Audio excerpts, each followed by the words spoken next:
Welcome to Hazel's Story, an epic Saga podcast. We're here to dive deep into the panels and pages of Brian K. Vaughan and Fiona Staples' comic book masterpiece, unpacking the amazing characters, themes, and weirdness of this grand space opera.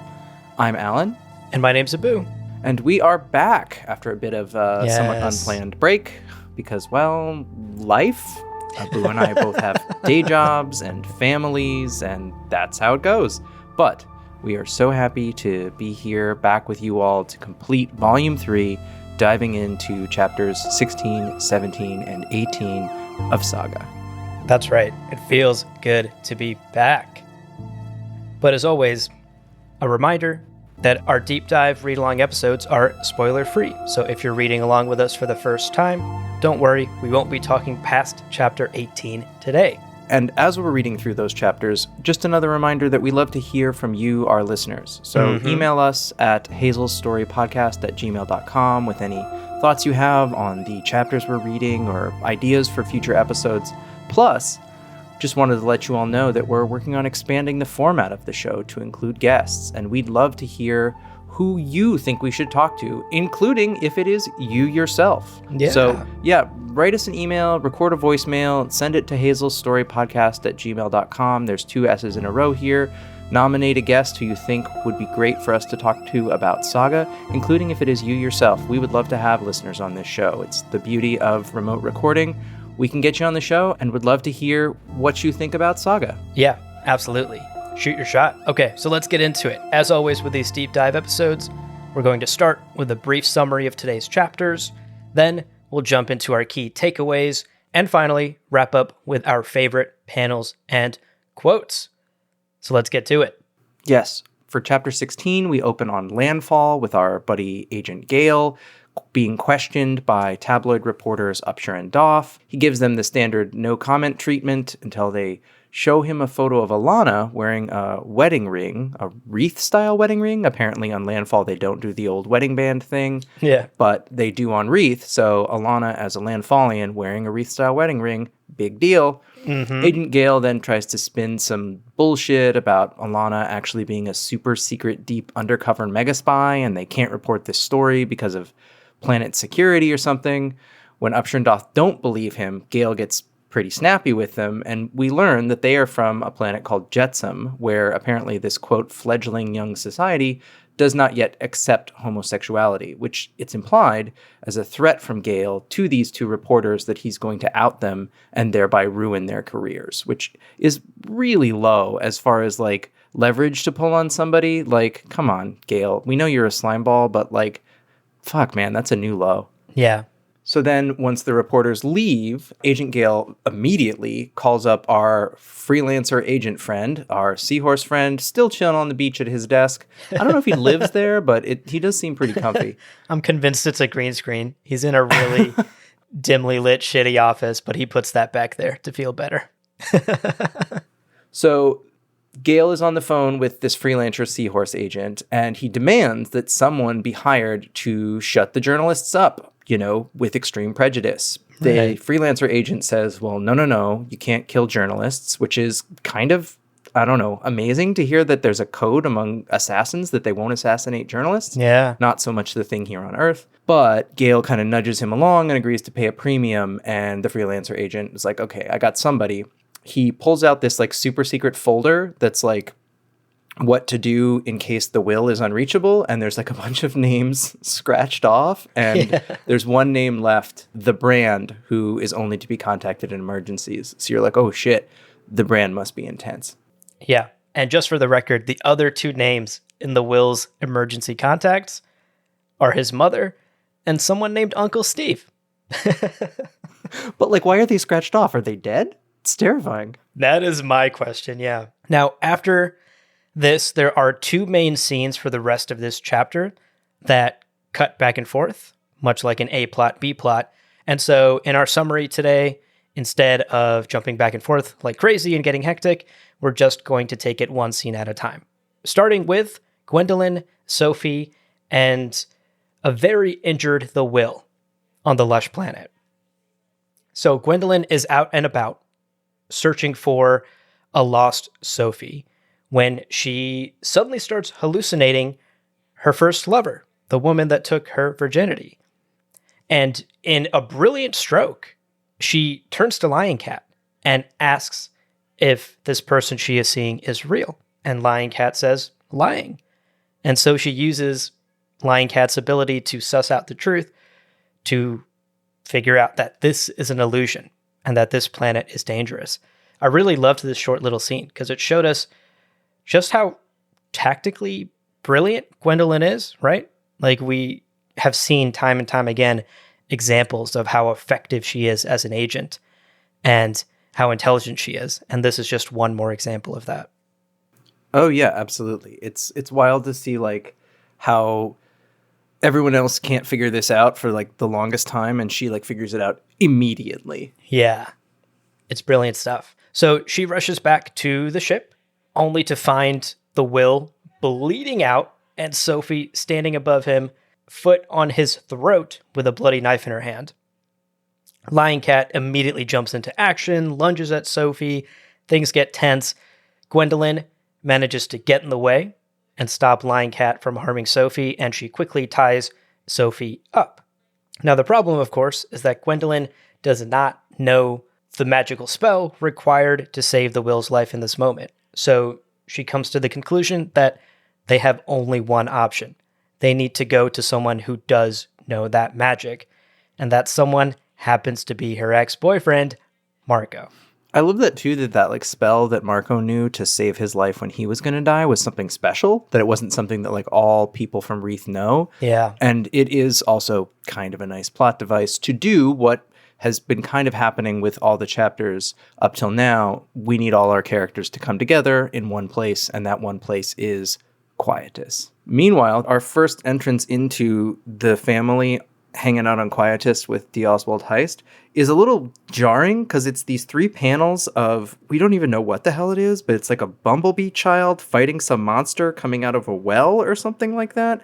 And then you realize, oh no, this is just Heist reading a children's book to baby Hazel, which somebody points out is a little too intense. And then all the other people present are like, yo, I read way scarier shit than that when I was growing up. Yet another reminder that this world and this universe that all these folks live in is terrifying and violence is everywhere. So of course the children's stories would be terrifying and awful, not unlike most of the children's stories in the Western European canon, where people are eating each other and there are monsters and witches and it's all pretty awful. Right. And look, we all watched R-rated movies before we were old enough. It's fine. We all turned out fine. Totally. Not desensitized at all. So what's amazing, though, in this chapter is you realize pretty quickly that what's actually happening in this scene is the like Inception thing that Heist and Clara had talked about in the last chapter, where they're trying to get Marco and Alana to realize that they can do some work on the open circuit. And so Heist like casually mentions that he used to date somebody who is now a set dresser for the open circuit. And Marco and Alana are like, ooh, I like the open circuit. And Marco like geeks out about it. Heist like encourages them to go find the old tapes. And thus the inception is complete. Very, very sneaky of them. And that's actually what Marco and Alana rush off to go do. They put on this very clunky looking fishbowl VR helmet. And Marco is intrigued by what he sees in this circuit performance. It's very soap opera. Oh my God. I can't wait until the later chapters where we get to see more. This is not a spoiler, that like we'll get to like see more of this open circuit world. Yeah. And I love it so much. It's like the worst. For me, it's like a combination of WWE characters in telenovela plot lines, and they pull no punches. Yeah. And it's delightful. It's so funny. And what's cute about this scene is that Marco is kind of confused. He's like, where's the subtext? I don't get it. And the answer there, buddy, is there is no subtext. The two of them, Marco and Alana, then discuss Alana's childhood dream of acting. It's something she had always wanted to do. And Marco convinces her that she should audition for the circuit, even though it's sort of like this almost illegal pirate radio type operation is the vibe I'm getting from their conversation. They ultimately kind of go back and forth about it, unsure about whether or not to actually try to work in the circuit. But they decide, hey, what better place to hide their family than in this pirate network run by people who all have pasts that they're hiding from. This might be a place they actually fit right in.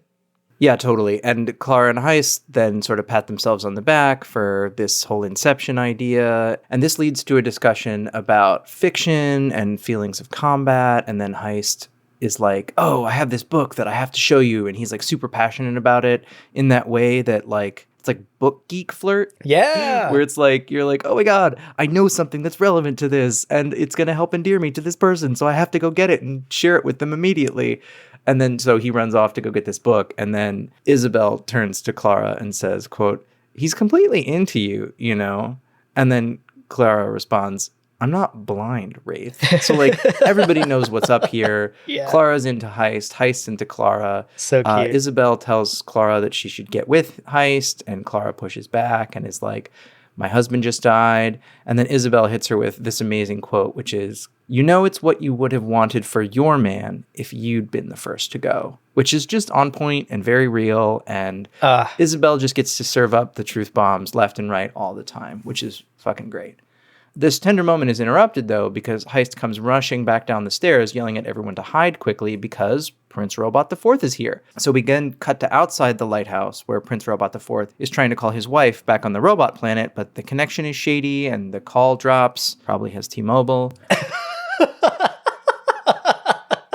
Oh, that's so funny. And so true. Anyway, so the chapter ends with some Hazel narration, and then we get this full page panel of Gwendolyn in the Will's cape looking at the lighthouse like she's about to like stir some shit up. So we got it. We got all of our major players on the same planet, literally in the same physical location. Shit is about to get real. For real. The plot is about to go hyperdrive. So the next chapter, chapter 17, starts off with Upshur and Doff in bed, confirming to us, the reader, that they are a couple. And of course, this adds even more context and depth to Agent Gale's threat to out them in the previous chapters. The brand suddenly appears in their room, and her companion, Sweet Boy, poisons the two reporters with something called embargon, and the brand explains that because of this poison, they cannot report on this story about Marco and Alana that they have been investigating because the poison will kill them if they do. So their only option now is to just drop the story, move on, cover something else.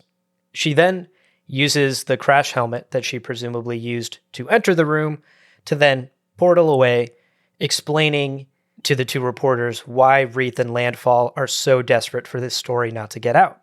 Quote, it's the stories with no sides that worry them, end quote. And I love that so much because it almost gives us this deeper understanding of the war and the politics behind it. To me, this reads as both Landfall and Wreath benefit from this ongoing conflict.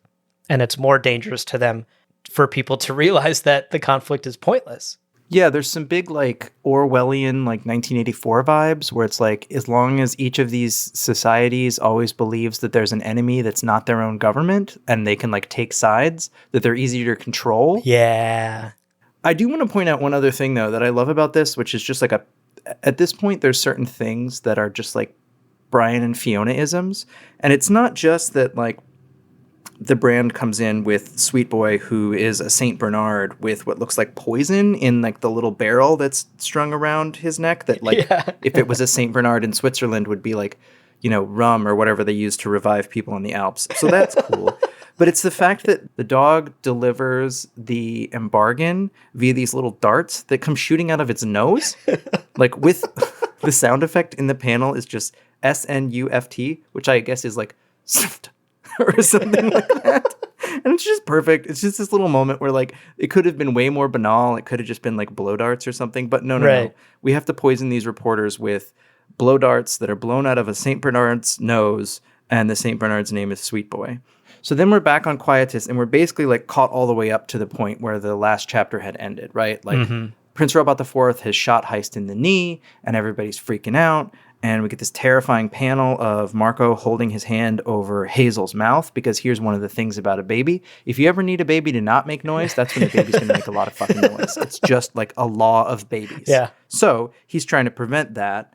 And so Clara wants to rush into battle. She's got this big axe. She's ready to like take care of shit. And then Alana actually pushes back with this line of like, oh, we have a family to think about, which is, of course, this recurring theme, right? Like, it's the thing that's been thrown in Alana's face twice that she's reacted super strongly to. But in this moment, she's like, oh, no, shit, there's a reason why people say this. And it's because I don't want anybody to die, because then I have this family. And it's more important to keep the family together. Yeah. So then downstairs, Prince Robot is shuffling through some of Heist's writings as the old man is sitting on the floor bleeding out of his knee. Heist has some philosophy stuff about what is the opposite of war. Everyone incorrectly thinks it's peace. They go into some stuff about Prince Robot and what he thinks about when he's having his PTSD episodes, and they end up coming around to the idea that the opposite of war is fucking, which is kind of wild.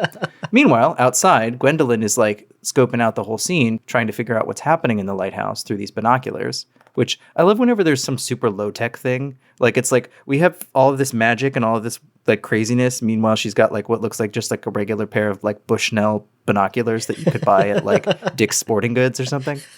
So she then is just like, oh, I don't know what to do. And like, we don't have enough probable cause to break in there. At which point Lying Cat is like, lying, you've plenty of probable cause. I also love that we get reminded occasionally that she's a government agent. And so she has to like abide by more rules than perhaps the Will or the freelancers would. Yeah. But in this case, it's clear that like, she knows that they need to do some shit. They got to do something to try and save the Will's life. So she reluctantly agrees to move in and go in closer.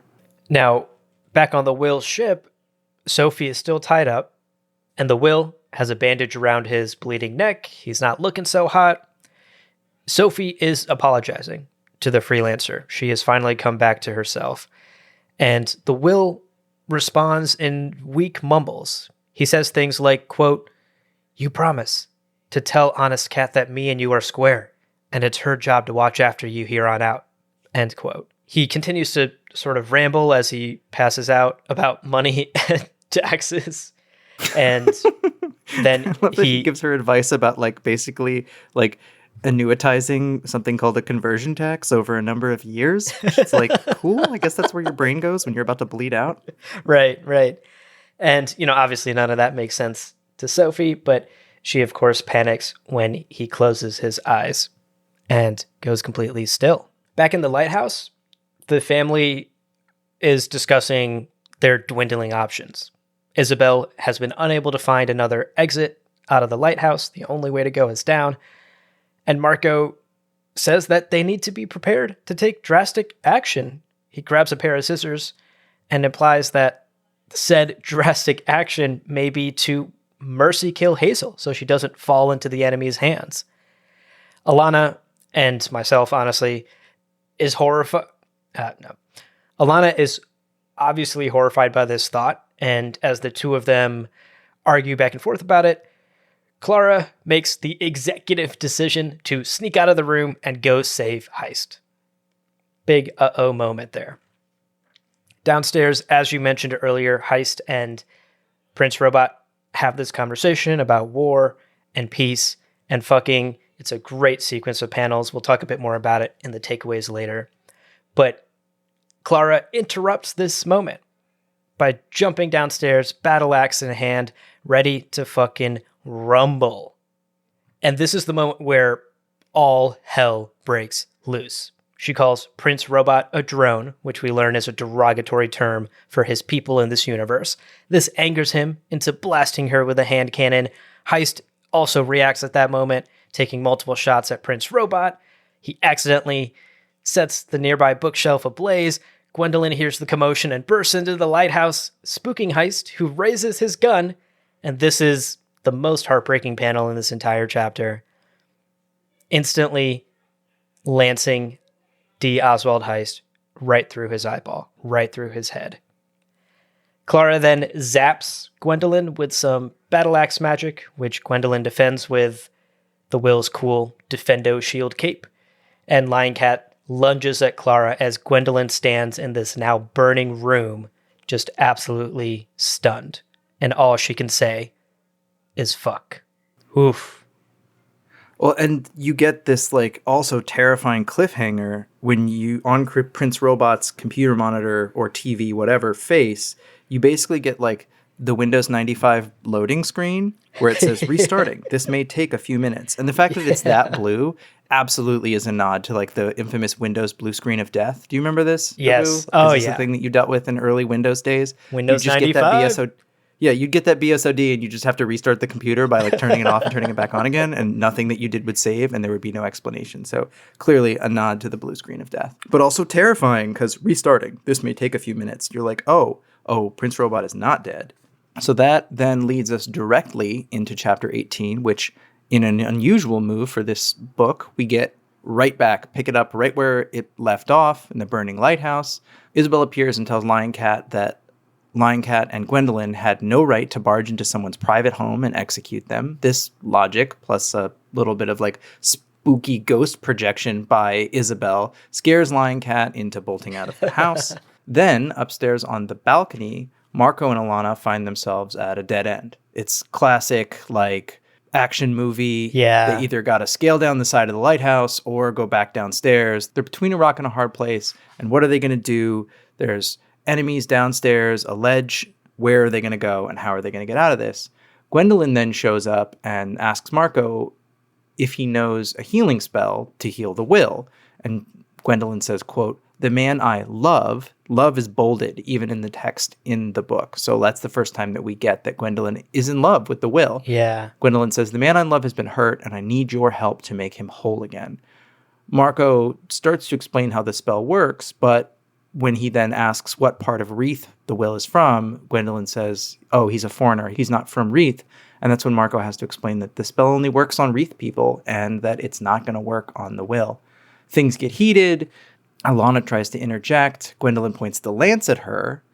Meanwhile, downstairs, Prince Robot tries to sneak up on Isabel. It scares the shit out of her, spooking the ghost. The ghost gets spooked. Turns out the prince is in some sort of like reboot cycle, and like, you know, it's like all of his drivers didn't load or something when the Windows 95 reset happened. Right. And so he doesn't know who he is. He's just like sort of a ironically robotic drone who's offering support. And so Isabel is able to ask him to carry Clara out of the burning room as though she's a soldier who needs assistance. They get outside, and then Prince Robot sort of wanders off into the distance, mumbling about finding his ship. Now, back on the balcony, Alana is trying to reason with everyone. She begs Gwendolyn to just move on with their lives. What was in the past was in the past. Can we all just forget about this? Gwendolyn reacts by trying to strike Alana with the extendo lance. But at the very last second, Marco pushes Alana off the balcony, taking the hit from the lance in his own shoulder. He then turns to Gwendolyn with that scissor still in his hand, but instead of attacking, he simply drops it and apologizes to her for his past actions. And he surrenders to her at this moment. Quote, "Whatever you need to do to make this right, you should do it." End quote. And a tearful Gwendolyn tells him that he broke her heart and is about to finish him off with the lance. We hear the click of the lance activating when you flip the page and you get a full page image of flying Alana coming up behind Gwendolyn and shooting her with the stun gun. This scene wraps up with Marco and Alana hugging as Hazel's narration then tells us that the family was able to escape Quietus that night. It's so good. It's like that. It's just like all of that action built to this like surprise, Alana can fly. Because they had a conversation before about how her wings had atrophied and she couldn't use them anymore. And it was like, oh, this is like when, you know, a mother or a father like flips over a car with the strength to save their child. Apparently, when imperiled, Alana can fucking fly, which is amazing. Yeah. Yeah, if it means life and death for her daughter, her wings are going to flap. Absolutely. And so we get a little bit of a coda scene basically after this. So like the main action is completed.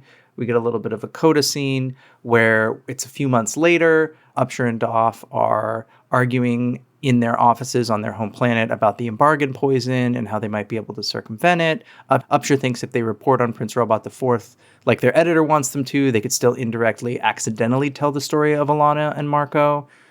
Doff is not convinced. He's like, no story is worth dying for. So they're not quite going to pursue this just yet, but clearly there's some bubblings in the reporting community that like, no, something's up, which is of course like a little bit of a tease that like the world is becoming more and more aware that something has happened and that there's going to be more folks that are going to come looking. Yeah. We also get another scene at a Lanfalian military hospital or like MASH unit, which is like a mobile military hospital in the field. The Brand visits recovering the will. We learn that the will's name is Billy, which is funny that he just like, you always assume that it had been the will because his will was so strong, and it's just the will because his name is William, which is pretty funny. And you learn that this other freelancer is in fact his sister, whose name is Sophie, which is, we understand now why Slave Girl got given the name Sophie, because he wanted to remember his sister who he hadn't seen in a very long time. Yeah. Really heartfelt stuff. And clearly freelancing runs in the family for this family. Yes.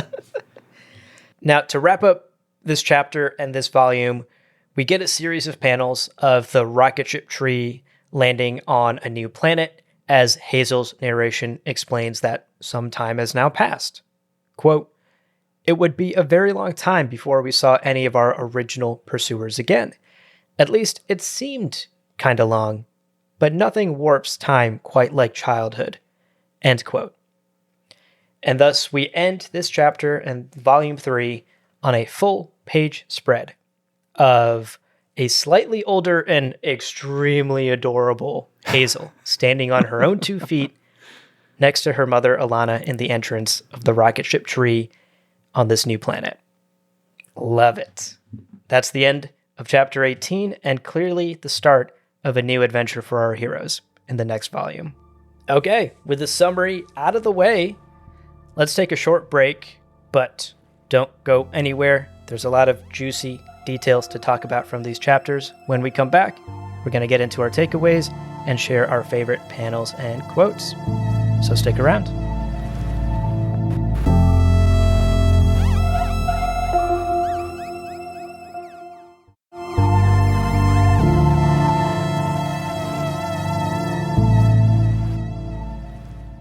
All right. Welcome back, everybody. So our first takeaway from today's reading is, I don't know, I struggled a little bit because there's so much plot in this set of chapters, but then I was like, oh, no, that's the point. So my takeaway from these chapters is when all the pieces on the board that have been sort of like moving and shifting around finally come together, shit gets very real, very intensely, and it's just amazing to watch unfold. We've talked before how like the earlier chapters in this volume were still focusing on the individual journeys taken by the separate parties of Prince Robot, Gwendolyn, Sophie, and the Will, and then the whole Alana, Marco, Hazel clan, and all of them on their sort of circuitous paths to Quietus to find whatever they were looking for. And these chapters show us what happens when they all come together, and it is righteous as far as payoff goes. So many things that have been put in play, literally going all the way back to the very first chapter, leading up to these chapters are resolved, with the biggest being, you know, we were first introduced to D. Oswald Heist and his novel as being like sort of a core part of this story. And so when it was introduced that we would actually get to meet him, I assumed that he would be a character going forward. And then, of course, he is not, because he is very, very sort of unceremoniously executed by Gwendolyn, which is wild because she's been the one who's always been, I'm going to follow the rules. I'm going to do what I'm supposed to. And then she just like shoots this guy through the eye with a lance, and with some pretty ironic commentary about writers, quote, killing their darlings. So like taking a treasured character or something like that that doesn't quite fit into the story and getting rid of them. This is something I actually had taught to me as I was learning storytelling, as drowning your kittens. If you get too attached to a part of the story, it's like a little cuddly kitten that you want to keep in. But if it is a drag on the story, you have to get rid of it. So even though it's a cuddly kitten and you love it, sometimes you have to drown it, which shout out to my storytelling professor at Columbia, Doolin too, who referred to it as drowning kittens.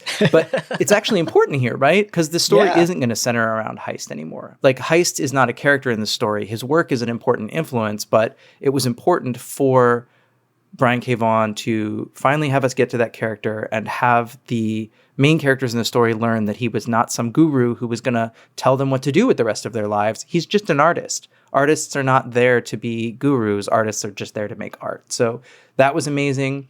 We also get the wrap up of Gwendolyn confronting Marco about their relationship, right? This has been a tension since we found out that, Marco had a fiance when he met Alana, and we get that tension resolved.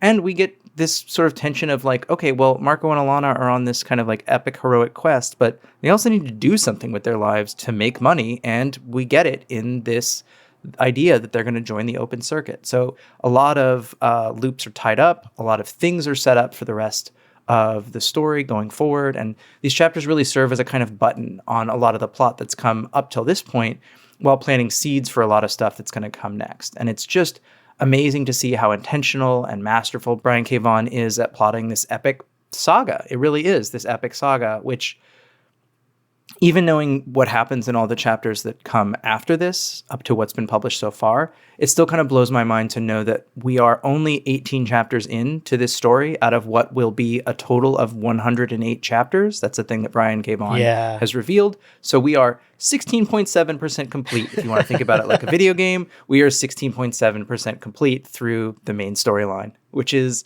there's so much left. Yeah. And look, being the completionists we are, we're going to 100% this video game. Oh, we are going to 100% the shit out of this with a lot of side quests along the way. For sure. Yeah, I loved that this set of chapters and volume 3 not only wrapped up the story contained within this volume, which most of the volumes do. Most volumes serve as some sort of arc that start and finish within those 6 chapters contained within. But volumes 1, 2, and 3 could almost be looked at as like a part 1 of the story as well. Like you explained, we've wrapped up a lot of loose threads that were set up in these first 3 volumes. And it's clear that with the slight time jump at the end of chapter 18 today, that we are wrapping up one part of the story and setting the stage for what comes next in the lives of Marco and Alana and Hazel.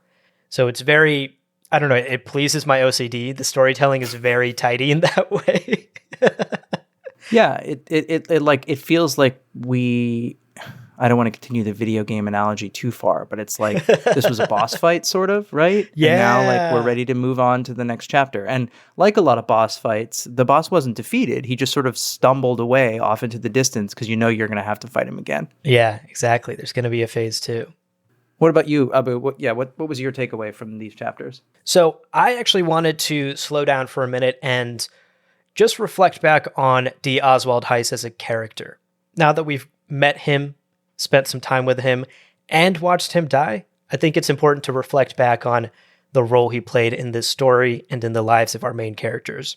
Our time with him was pretty short-lived, all things considered, but boy, did he have a massive impact on our main characters' lives, both before they meet him, while they meet him, and after they leave him. I also wanted to point out that in the previous episode, you had brought up that D. Oswald Heist is as close to like an author stand-in character as exists in this story. Mm-hmm. A lot of what Heist does and says oftentimes feels like Brian K. Vaughan himself speaking to us as the reader.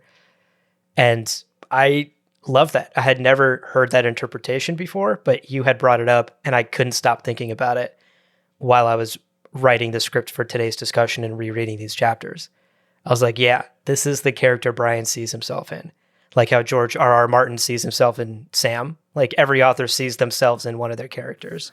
No, totally. Especially with the stuff that Heist says about artists' intent and interpretation and all of that stuff. Brian K. Vaughan is very big on that idea of that the reader is really like, as interpreter, brings their own ideas to the story, that there's not some sort of like golden artist's intent that can be nailed down because the reader will always bring their own stuff to it. And that's something that you hear straight out of Heist's mouth. Yeah. It also makes me wonder if Brian K. Vaughan thinks the opposite of war is fucking. I think he most certainly does. So let's talk about Heist as the pacifist writer. That's one aspect of this character, obviously. And it's the part that attracts Marco and Alana to him the most. They adore him for this, for his writings. And the writings are what bring these two lovers together in the first place. It's what they initially bond over as a couple. And of course, later, we see Prince Robot IV push Heist on that pacifist philosophy, on his writings, to try and basically push him to the brink and beyond, to get him to be violent, to break his philosophy, to test it, to question his writings. We see Prince Robot do that during that very intense standoff interrogation scene. And to Heist's credit, he doesn't break. He's given plenty of opportunities to take a shot at Prince Robot IV, and he doesn't. He truly does believe in his pacifist philosophy that he writes about. Despite losing a kneecap, which, ouch. And I will say the only point he does actually resort to violence is when Clara is shot by Prince Robot IV. And I would argue that that's less an act of violence or an act of war and more an act of love. We obviously know about the relationship by this point. So I think Heist, to his dying moments, stayed true to his pacifist beliefs. Now, to dig a little deeper into his pacifist beliefs, we have to talk about Heist as a father and an ex-husband, because it's made clear to us that Heist has seen some shit in his life. Between losing his son to suicide because of war trauma and the death of his musician wife from that errant spell, it's obvious that Heist hates war. And he hates it for very personal reasons. What's so beautiful is that we don't dwell on these past traumas. Instead, they're used to empathize and support a grieving Marco and Clara, which I loved so much. And it's the basis, this grief is the basis for the budding situationship.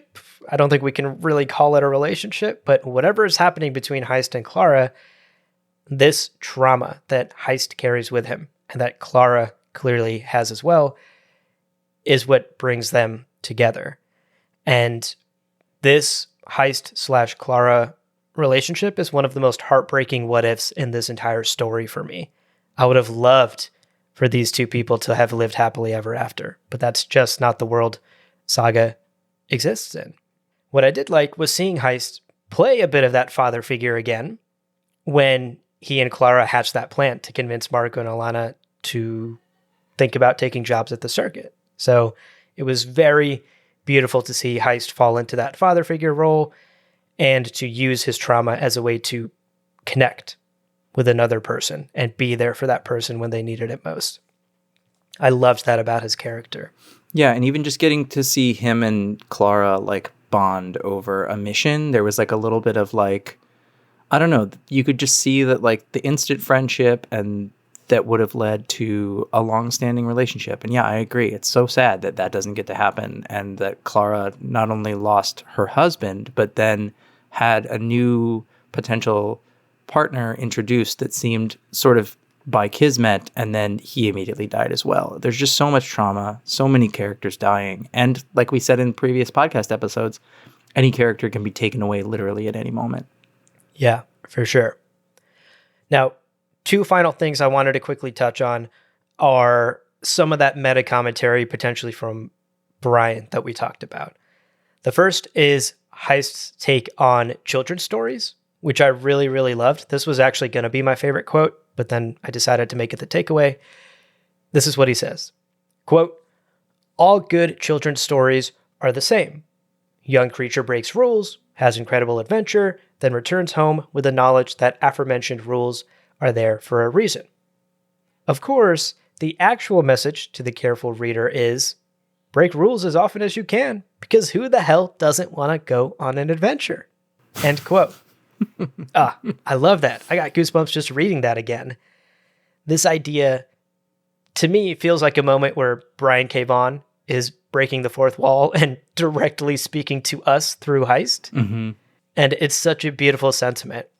Reading maybe a little bit too much into it, I think this quote also confirms to us that Heist is skilled enough as a writer that there's no way his like shitty B-movie romance novels are just shitty romance novels. There is subtext there. He knows how to wield it, and everything that Marco and Alana read into definitely exists.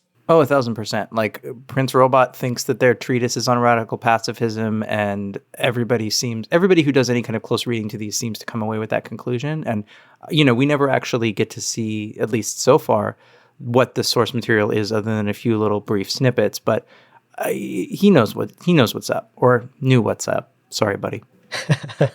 R.I.P. Okay, the last thing I wanted to briefly touch on, we already kind of talked about this in the summary, but Heist's take on war, peace, and fucking, which is another great passage from today's reading.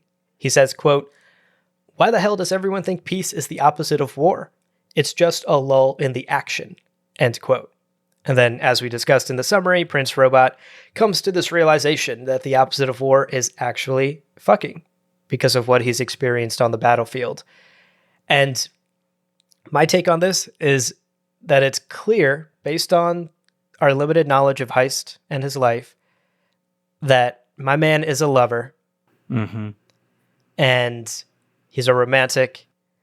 And there's a reason he has multiple ex-wives. Oh, yeah. No, for sure.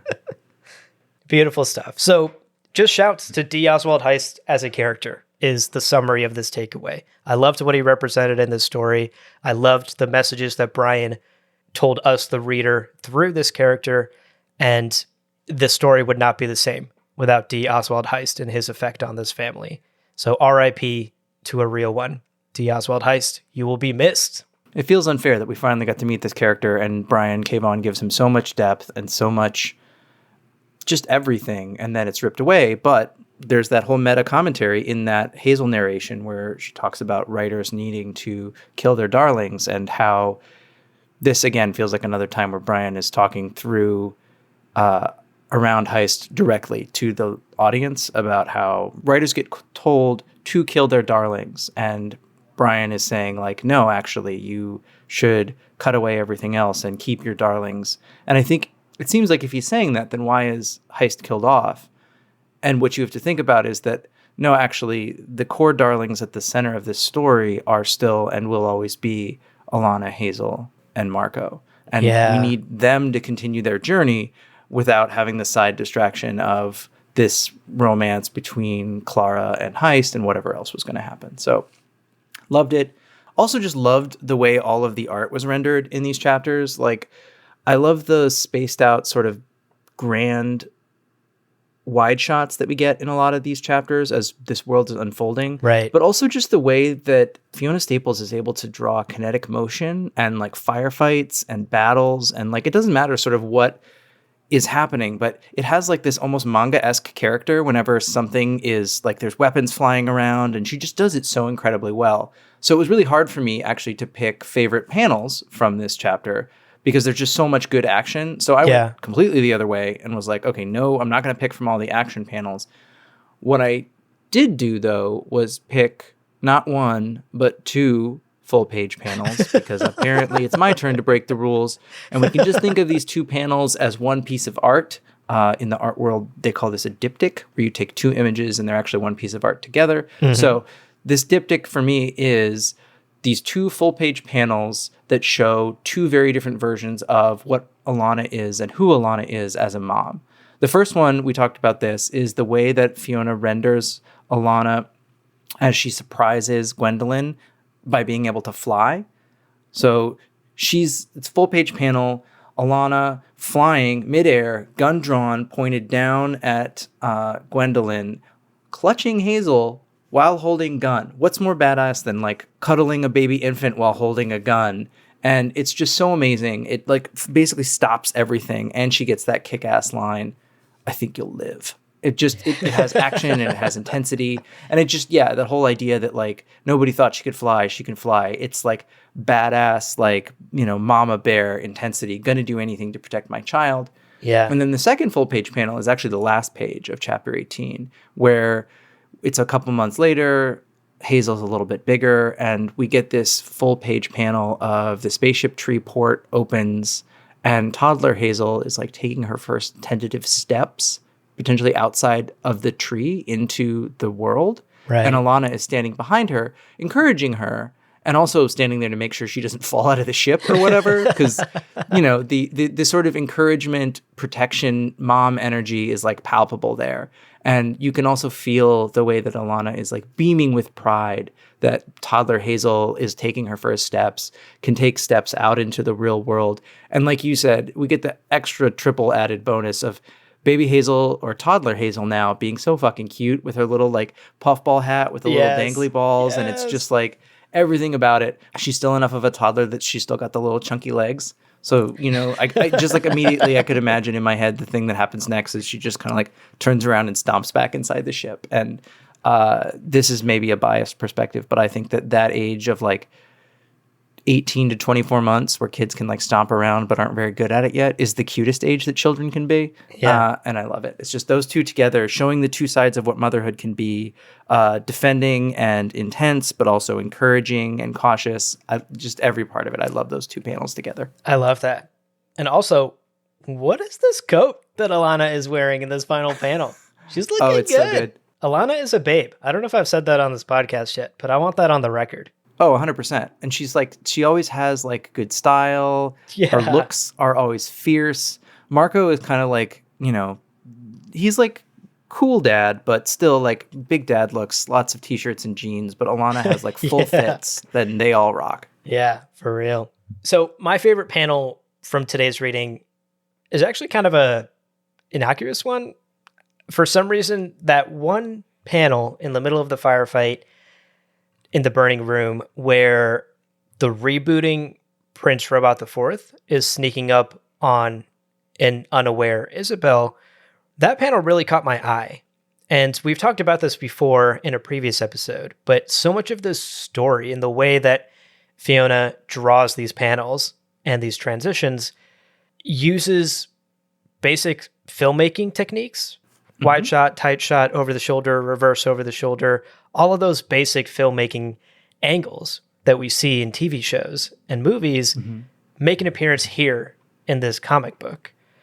And this panel in particular of Prince Robot sneaking up on Isabel just screamed iconic horror movie to me, with how the quote unquote camera kind of pulls wide and we see the burning room and there's smoke, and through that smoke we just see the faint outline of Prince Robot, but we see his big glowing computer face coming up behind Isabel, who has no idea he's sneaking up on her. It just reminded me so much of like a Friday the 13th Jason sneaking up on the poor victim shot.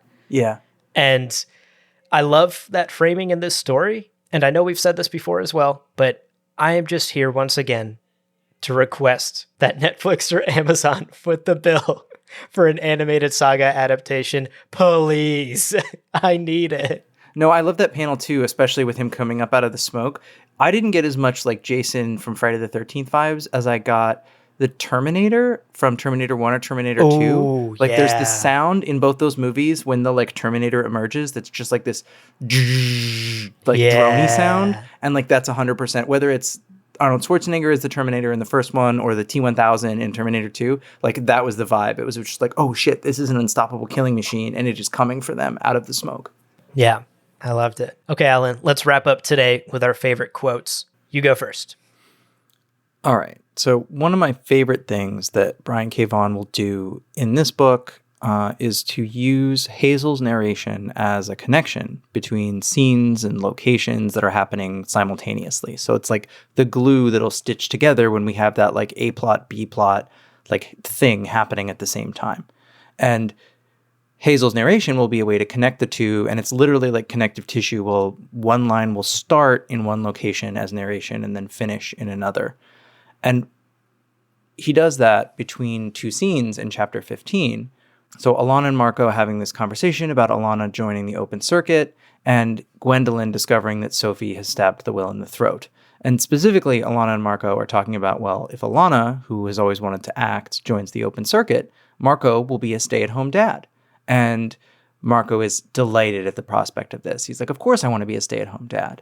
So then the narration from Hazel says, quote, after years of pitched battles, my father was ready for a significantly less stressful career.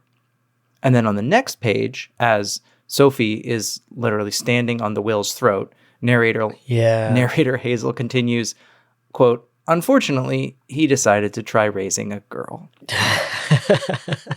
Which for me is just like, I don't like to lean into gender roles or gender prescriptions when it comes to kids, but there are absolutely, whether they're societal or genetic or whatever, there are some parts that are different about raising kids that identify as boys with kids who identify as girls. And one of them is very much, and I have already seen this with our daughter as she's approaching 5, girls can just like, I don't know, they just like push back better and harder, and their will is so strong. My 4.5-year-old, if she doesn't want to do something, she's fucking not going to do it, and there's nothing you can do about it. So I just love that like little way of connecting like what is happening in the story with this general commentary on having a girl child. I think that Brian K. Vaughan's first child was a girl, so he'd gone through that experience before he went into writing this book, and I just totally love it.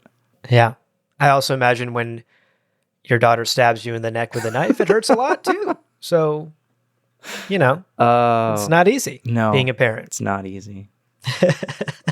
What about you, Abu? What was your favorite quote from this set of chapters? So I went back and forth a lot on my quotes. There's such good writing in these chapters.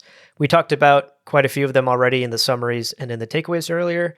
So for my official favorite quote, I went with Heist's response to Alana when she asks him why he's never written a children's book if he's such a big fan.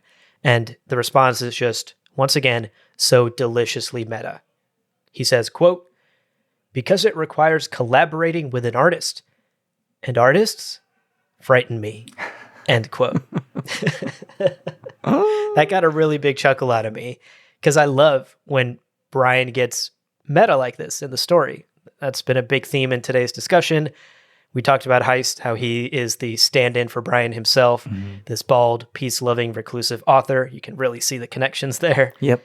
And you can also tell in this panel how much fun Fiona had drawing that line in particular, the line that was obviously very much about her, because Heist just looks so cute and spooked in the way he's drawn. He's trembling in this almost very cartoonish way, which was adorable and cute. And I loved this sort of writer-artist talking to each other, commentary back and forth through this dialogue here. I also, and this is perhaps just my headcanon, I also like to imagine that this is Brian's way of complimenting Fiona on her incredible talents, which perhaps frighten him, right? Like if I had to work with Fiona Staples, I would be bringing 110% of myself to work every day just to keep up with her. Oh, yeah.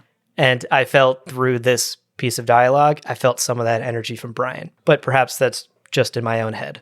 Okay, we did it, Alan. We did it. Volume 3 complete. Another deep dive episode in the books. Volume 3 complete.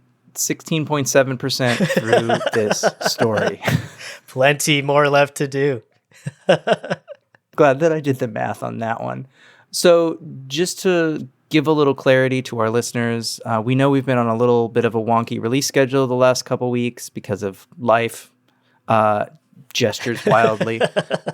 But we're going to get back on track from here on out. So for those of you who are up to date on all the chapters of Saga, you can expect another quick reaction episode. We've really liked doing those, so we're just going to keep doing those as new chapters of Saga come out. So we're going to dig into that new chapter 57 that comes out later this month.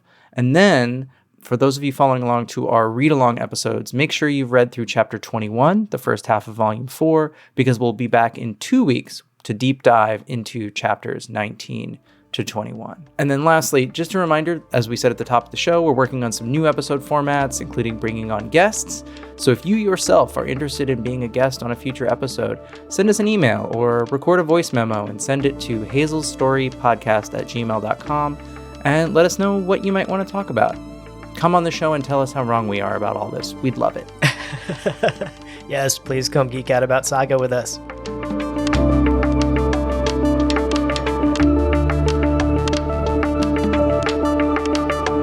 Well, friends, two minds can sometimes improve the odds of a podcast survival, but there are no guarantees. So leave us a review on Apple Podcasts and Spotify, and be sure to check out the other shows on the Lore Party Podcast Network on loreparty.com. Thank you so much for listening, and remember, podcasts are fragile things. But just like Alana, Marco, and Hazel, we'll all just keep learning and exploring together.